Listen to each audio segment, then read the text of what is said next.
বাংলাদেশে গত বছর একটা আলোচ্য বিষয় বা আলোচিত বিষয় ছিল ইউনূসের বিরুদ্ধে মামলা, ইউনূসের বিভিন্ন দুর্নীতির ব্যাপারে অভিযোগ উত্থাপন। বাংলাদেশ আওয়ামী লীগ তখন ক্ষমতায় ছিল, বেশিরভাগ মানুষ মনে করত যে ইউনূসের বিরুদ্ধে এই যে দুদক মামলা করছে, গ্রামীণ ব্যাংক নিজে বাদী হয়ে মামলা করছে বা কর্তা ব্যক্তিরা মামলা করছে, এগুলো মনে হয় রাজনৈতিক উদ্দেশ্য প্রণোদিত। কিন্তু আমি কোনো মানুষকে প্রশ্ন করতে দেখিনি, আচ্ছা এই যে মামলাগুলো হচ্ছে, এই যে ঘটনাগুলো ঘটছে, এটা সত্যতা কতটুকু, এটা কি আদৌ ঘটেছে কিনা, বা যদি ঘটে থাকে তাহলে ব্যাপারটা কি? কিন্তু বাংলাদেশিদের ভেতরে এক অদ্ভুত কলোনিয়াল মেন্টালিটি আমি বরাবর দেখতে পেয়েছি। ব্যাপারটা কি, ইউনূস নোবেল প্রাইজ পেয়েছে, তিনি কি দুর্নীতি করতে পারেন? অর্থাৎ ইউনূসের এমন একটা ফিগার বাংলাদেশিরা তৈরি করে ফেলেছে, এবং যেহেতু লোকটা বিদেশে থাকে, যেহেতু লোকটাকে ওবামা প্রাইজ দিয়েছে, যেহেতু লোকটা অলিম্পিকে যায়, যেহেতু লোকটার নাম পৃথিবীর অন্য দেশের পত্রিকাতে ছাপা হয়েছে, তাহলে মনে হয় উনি কোনো ধরনের দুর্নীতি করতে পারে না। এই যে আমাদের ভাবনা চিন্তার গণ্ডি, এটা ভয়ঙ্কর। ইউনূসের দুর্নীতি নিয়ে আমি তদন্ত শুরু করি গত বছর, অর্থাৎ 2023 সালের 20 সেপ্টেম্বর থেকে। আমি নিজে গ্রামীণ ব্যাংকের কার্যালয়ে যাই এবং নানান ধরনের নথিপত্র সংগ্রহ করতে থাকি। এর ভেতরে অনেক ঘটনা ঘটে গেছে বাংলাদেশে। আপনারা জানেন যে একটা অবৈধ সরকার এখন ক্ষমতাতে, এটার প্রধান হয়েছে ইউনূস। এই ইউনূস ঠিক কিভাবে দুর্নীতি করেছে, কোথায় কোথায় দুর্নীতি করেছে, এগুলো আমি প্রকাশ করব আমার কাছে যা নথিপত্র আছে। এই পর্বের নাম আমি দিতে পারি হচ্ছে ইউনূসের ছ্যাঁচড়ামি। অর্থাৎ এটাকে মানে তার দুর্নীতির হাইট যদি এতটুকু হয়, আজকের পর্বটাকে আমি একটু আসলে খুবই লোয়ার লেভেলে রাখছি, কারণ এটা এক ধরনের ছ্যাঁচড়ামি টাইপ দুর্নীতি। ছ্যাঁচড়ামি টাইপ দুর্নীতিটা কেমন, যে ইউনূসকে 1983 সালে গ্রামীণ ব্যাংকের এমডি হিসেবে নির্বাচিত করা হয় সরকারের পক্ষ থেকে। যেহেতু গ্রামীণ ব্যাংক একটা সরকারি ব্যাংক, ইউনূসকে গ্রামীণ ব্যাংকের ডেপুটেশনে দেওয়া হয়। 1983 সালে 90 সাল পর্যন্ত সে ডেপুটেশনে থাকলেও 1990 এর পর থেকে সে আসলে পার্মানেন্টলি এই জায়গাটাতে চলে আসে। তার পারিবারিক একটা প্রতিষ্ঠান ছিল, যে প্রতিষ্ঠানটা মুদ্রণের সাথে জড়িত ছিল, মুদ্রণ প্রকাশনা এগুলোর সাথে জড়িত ছিল। এই প্রতিষ্ঠানটার নাম শুরুতে ছিল পাকিস্তান প্যাকেজিং কর্পোরেশন, এরপরে প্যাকেজিং কর্পোরেশনে তার নাম চেঞ্জ হয়। এইটার মালিকানাতে তার বাবা দুলা মিয়া সওদাগর, ইউনূসের বাবা, এবং ইউনূসের ভাই আব্দুল সালাম, ইউনূসের ভাই মোহাম্মদ ইব্রাহিম এবং তার ভাই বোনরা সবাই এটার মালিকানাতে ছিল। এবং এই পারিবারিক প্রতিষ্ঠানটা টাকা দিয়ে তাদের পুরো ফ্যামিলি চলতো। এই পরিবার প্রচন্ড ভাবে এই মুদ্রণ প্রকাশনার উপরে নির্ভর ছিল, এবং এই মুদ্রণ প্রকাশনা প্রতিষ্ঠানটা একেবারে ধার দেনাতে একেবারে লুজ হয়েছিল, একদম ডুবেছিল। ইউনূস যখন গ্রামীণ ব্যাংকের এমডি হিসেবে দায়িত্বটা পায়, তার কাছে একটা আলাদিনের প্রদীপের মতো চলে আসলো তার পরিবারকে বাঁচানোর জন্য। সে যেটা করলো সেটা হচ্ছে, এমডি হয়েই সে একটা চুক্তি করলো 17 জুন 1990 সালে তার পারিবারিক প্রতিষ্ঠানের সাথে। সে নিজে গ্রামীণ ব্যাংকের এমডি হয়ে স্বাক্ষর করছে, অন্যদিকে তার পরিবারের ওই প্রতিষ্ঠানটা শেয়ার হোল্ডার সে আবার নিজেই।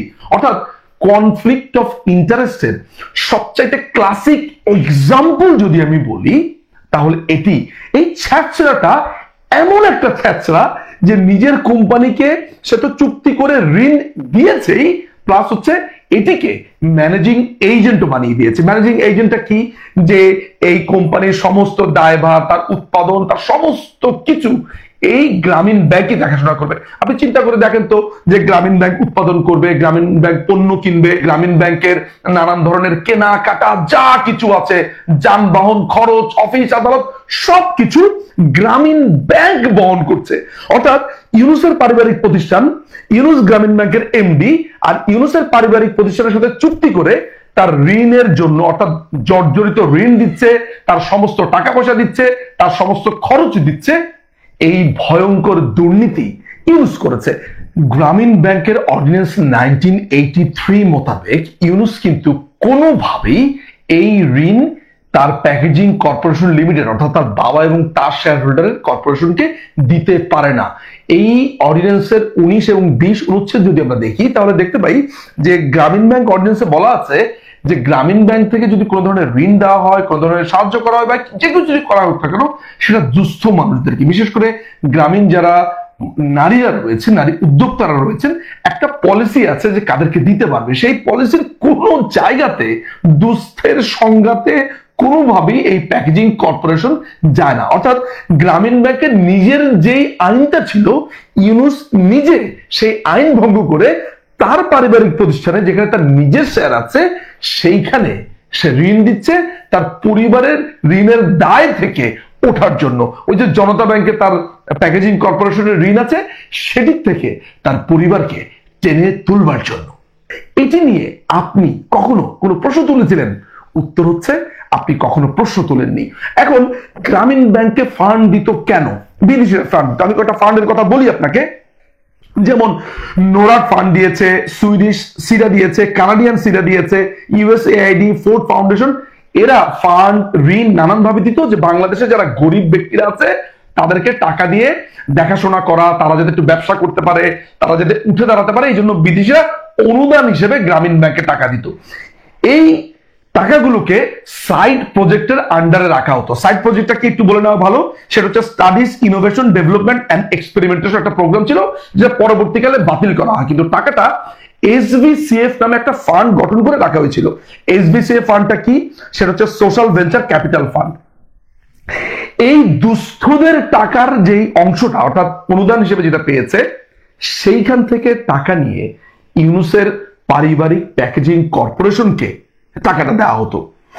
বাটপারি ছ্যাঁচড়ামি কোন লেভেলে চলে গেলে, মানে কতটুকু ছোট লোক, কতটুকু নিচু একটা চিন্তা ভাবনা খেয়াল করে দেখেন যে নিজে একটা ব্যাংকের ম্যানেজিং ডিরেক্টর এসে পরিবারের সবাইকে ওই ব্যাংকের টাকা দিয়ে চালানো শুরু করলো। শুধু ব্যাপারটা এখানেই সীমাবদ্ধ থাকেনি, এখানে অনেক ধরনের অনিয়ম হওয়া শুরু করলো।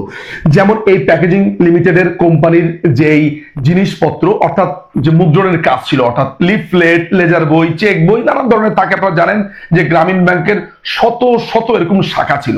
তারা যেটা করেছে যে এই প্যাকেজিং কোম্পানি যদি একটা লেজার বইয়ের খরচ দেখাতে হচ্ছে 100 টাকা, তাহলে এটা 100 টাকা। এটাকে যাচাই করার কোনো সুযোগই ছিল না যে এটা কি 10 টাকাতে পাওয়া যেতে পারতো, 20 টাকাতে পাওয়া যেতে পারতো। অর্থাৎ তার কোনো কম্পিটিটরই ইউনুস রাখেনি। নিজের পারিবারিক প্রতিষ্ঠানগুলোকে এগিয়ে নিয়ে যাওয়ার জন্য কাজটা করতো। আপনি যদি ইউনুসকে এখন দেখেন, অর্থাৎ প্রধান উপদেষ্টার পদ বাগাবার পর সে তার ভাইয়ের ছেলে অপূর্ব জাহাঙ্গীরকে দায়িত্ব দিয়েছে, চিটাগং বেল্টের অনেক মানুষকে এখানে নিয়ে এসেছে। অর্থাৎ এই যে তার ফ্যামিলিকে এইভাবে অবৈধভাবে সুযোগ সুবিধা দেওয়া, এই জিনিসগুলো এখনো আছে, আগেও ছিল। আমার কাছে এখানে একটা হিসাব আছে, যে একটা ইনিশিয়াল হিসাব যে ইউনুস কত টাকা ধার দিয়েছে, কত টাকা আপনার ঋণ দিয়েছে, লোন দিয়েছে। হিসাবটাতে দেখা যাচ্ছে 2 ভাগে সে তার পারিবারিক কোম্পানিকে এই গ্রামীণ ব্যাংক থেকে লোন, ঋণ নানান ভাবে দিয়েছে। একটা হিসাব বলছে 1,14,00,000 টাকা সামথিং, আর আরেকটা হিসাব বলছে প্রায় 9.5 কোটি বা 10 কোটি টাকার কাছাকাছি। এগুলোকে আবার মূলধন ঋণ, চলতি ঋণ ইত্যাদি নানান ধরনের কেতাবি নামে অভিহিত করেছে। এখন আপনাকে এটাও জেনে রাখা ভালো যে এই যে মুদ্রণ প্রকাশনা যে সংস্থাটা আছে, এখানে একটা ক্রয় নীতিমালা ছিল। অর্থাৎ আপনি যদি গ্রামীণ ব্যাংকের জন্য কোনো মুদ্রণ সংশ্লিষ্ট কোনো কিছু লাগে, তাহলে আপনার সেটার মূল্যমান যদি 2 লক্ষ টাকার অধিক হয়, তাহলে আপনাকে ওপেন টেন্ডার আপনাকে ডাকতে হবে। এটা কোথায় ছিল? গ্রামীণ ব্যাংকের যে ক্রয় নীতিমালা ছিল, যেটা ইউজার নিজের তৈরি করা, কিন্তু শুধুমাত্র তার মুদ্রণ এবং প্রকাশনী সংস্থার ক্ষেত্রে এই নিয়ম কোনোদিনই পালন করা হতো না। যেমন 2 লক্ষ টাকার উপরে যদি কোনো ধরনের ক্রয় আদেশ হতো, সেখানে অন্য কোনো কোম্পানির সাথে যাচাই করা, টেন্ডার নেওয়া, অন্য কোনো কোম্পানি কম খরচে দিতে পারবে কিনা এটা নিয়ে কোনো আলাপই হতো না। অর্থাৎ একটা স্বেচ্ছাচারী অবস্থাতে সে তার প্রতিষ্ঠান চালাতো। এখানে আমি হিসাবগুলো দেখতে পাচ্ছি যে 24/6/1990 সালে সে দিয়েছে 20 লক্ষ টাকা, 28/8/1990 দিয়েছে 50,000 টাকা, 1/11/1990 সালে দিয়েছে 15 লক্ষ টাকা, 27/1/1991 সালে দিয়েছে 38,64,000 টাকা। এটা কাকে দিচ্ছে? তার প্যাকেজিং কর্পোরেশনকে দিচ্ছে, তার পারিবারিক প্রতিষ্ঠান। 7/10/1991 সালে দিয়েছে 75,71,053 টাকা। 19/11/1991 সালে দিয়েছে 11,50,000 জনতা ব্যাংকের ঋণ হিসেবে। অর্থাৎ জনতা ব্যাংকে যে ঋণ নিয়ে জর্জরিত ছিল সেটাও গ্রামীণ ব্যাংক দিয়েছে। এখানে তো আমি আপনাকে শুধু 90 এবং 91 সালের হিসাব দিলাম। সে এমডি থাকা অবস্থা পর্যন্ত, অর্থাৎ 2011 সাল পর্যন্ত এই হিসাব যদি দেখি, তাহলে আমরা দেখতে পাই শুধু মুদ্রণ প্রকাশনার জন্য এই কোম্পানিটি তৎকালীন সময় টাকা পেয়েছে প্রায় 65 কোটি টাকা, আর লোন পেয়েছে, আগেই বলেছি যে এক জায়গাতে দেখতে পেয়েছি 10 কোটি টাকা, এক জায়গাতে দেখতে পেয়েছি 1.5 কোটি টাকার মতো। এখন এই যে অবৈধভাবে গরিবের ফান্ড থেকে নিজের বাবার প্রতিষ্ঠানে বা নিজের প্রতিষ্ঠানে টাকা দেওয়া, এটা নিয়ে কি আপনি প্রশ্ন করেছেন? এবং এই যে ঋণগুলো নিল, ফান্ডগুলো নিল, এগুলো কি ইউনূস পরিশোধ করেছে?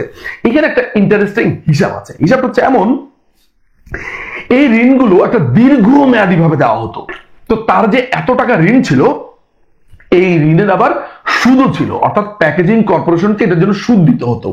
তো ইউনূস লক্ষ্য করে দেখলো যে এই যে গ্রামীণ ব্যাংক থেকে লোন পেয়ে সে আবার সুদ দিচ্ছে, আসল টাকা পরিশোধ করতে পারছে না, এইখানে কোন চালাকিটা করা যায় বা কোন বদমাইশিটা করা যায়। এই সুদগুলো ছিল কোনোটা 10% হারে সুদ, কোনোটা ছিল 12% হারে সুদ, কোনোটা ছিল 16% হারে সুদ। ইউনূস করলো কি, একটা পর্যায়ে এসে তার কার্যনির্বাহী সবার একটা বৈঠক ডাকলো। এখানে সেই ছিল সর্বে সর্বা, কার্যনির্বাহী বৈঠকে সবাই ছিল তার নিজের মানুষজন, নিজেই চাকরি দিয়েছে, ফলে সে যা বলতো, যে এজেন্ডা বাস্তবায়ন করতে চাইতো সেটাই হয়ে যেত। একটা পর্যায়ে এই 10, 12, 15%, 16% এসব সুদ না, সে করলো কি, সবকিছু মিলিয়ে 5% সুদ নির্ধারণ করলো এই তার নেওয়া ঋণের উপর। তো সেই হিসাব করে আবার বের করলো যে এর আগে সে যেই টাকা ঋণের টাকা পরিশোধ করে দিয়েছে, 5% সুদ নির্ধারণ করার পর সেগুলোকে সে রেট্রোস্পেক্টিভ ইফেক্ট দিল। সেটা কি জিনিস? অর্থাৎ এই মুহূর্তে সিদ্ধান্ত নেওয়া হলো যে সে যে আগে যে সুদ দিত সেইটা কমিয়ে 5% করা হবে। তাহলে এটা কার্যকর হবে কবে থেকে? নিয়ম অনুযায়ী এখন থেকে, অর্থাৎ এখন নির্ধারণ করা হলো। কিন্তু সে করেছে কি, এই 5% সুদের ব্যাপারটা সে রেট্রোস্পেক্টিভ ইফেক্ট দিয়ে আগে যে পে করেছে সেইটার মধ্যেই সে ঢুকিয়ে দিল।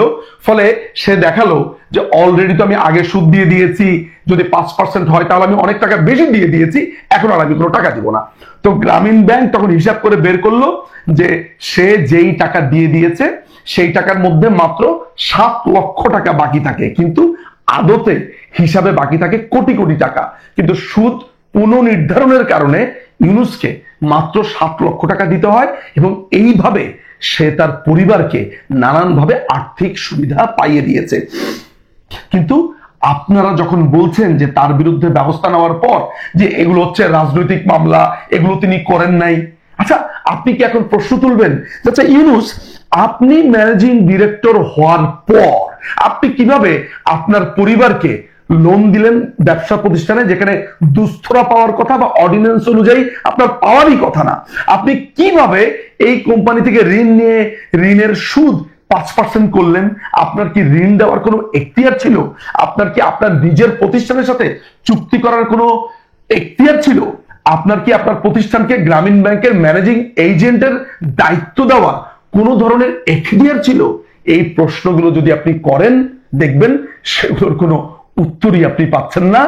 অর্থাৎ এই যে আমরা বলছি ফ্যামিলি ডাইনেস্টি, পরিবারকে সুযোগ পাইয়ে দেওয়া, এই দেওয়া সেই দেওয়া, এই নোবেল লরিয়েট বলে যাকে আপনি বলছেন, 1990 থেকে সে এই কাজ করে আসছে। এবার বুঝলেন তো সে কেন গ্রামীণ ব্যাংকের এমডি থেকে সরতে চাইতো না? আঠার মতো ওই চেয়ারে সে লেগেছিল, কারণ সে জানে গ্রামীণ ব্যাংক হচ্ছে তার টাকা বানানোর মেশিন।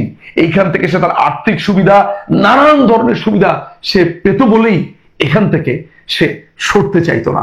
তার এই দুর্নীতির কথা বা প্রথম দুর্নীতির কথা আমি আনলাম, সামনে আরো অনেক দুর্নীতির ইস্যুস আসবে। সে পর্যন্ত ভালো থাকুন, সুস্থ থাকুন, অনেক ধন্যবাদ।